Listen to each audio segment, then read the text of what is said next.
नमस्कार दोस्तों। आज हम ले चलेंगे आपको एक ऐसी रसोई में जहां हर मसाले में छुपी है एक कहानी, हर स्वाद में बसी है एक याद। यह है बड़ी अम्मा की रसोई, जहां पकवानों के साथ साथ रिश्तों की मिठास भी परोसी जाती है। तो चलिए इस स्वाद भरी यात्रा की शुरुआत करते हैं।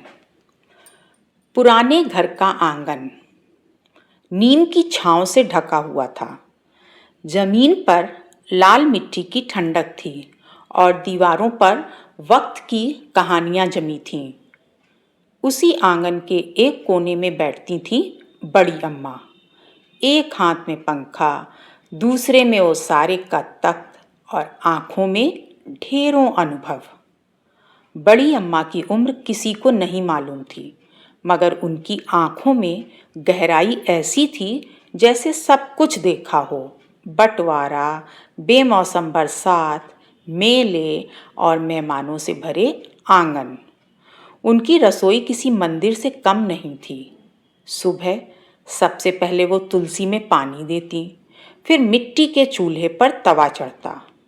हल्दी, मिर्च, धनिया, सब मसाले ऐसे चुनती जैसे कहानी के किरदार चुन रही हों। और फिर खाना पकता। गांव भर में कहा जाता, बड़ी अम्मा की रसोई से जो खुशबू आती है वैसी तो प्रेम में भी नहीं आती। लेकिन असली बात ये थी कि उनके बनाए खाने में सिर्फ स्वाद नहीं, संवेदनाएं होती थीं। हर व्यंजन के साथ वो एक कहानी सुनाती।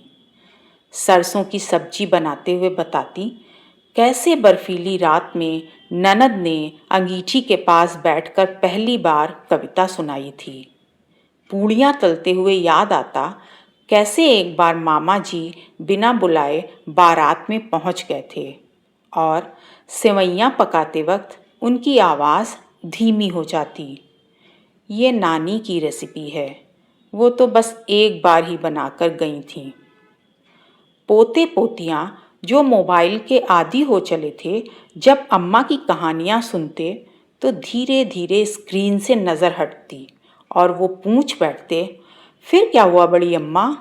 और अम्मा मुस्कुराती, पहले खाओ फिर सुनाएंगे। उनके हाथों में स्वाद था और जुबान में जादू।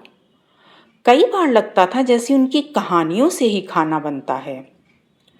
आज जब वो नहीं हैं, रसोई खाली है, मगर एक बात वैसी की वैसी है।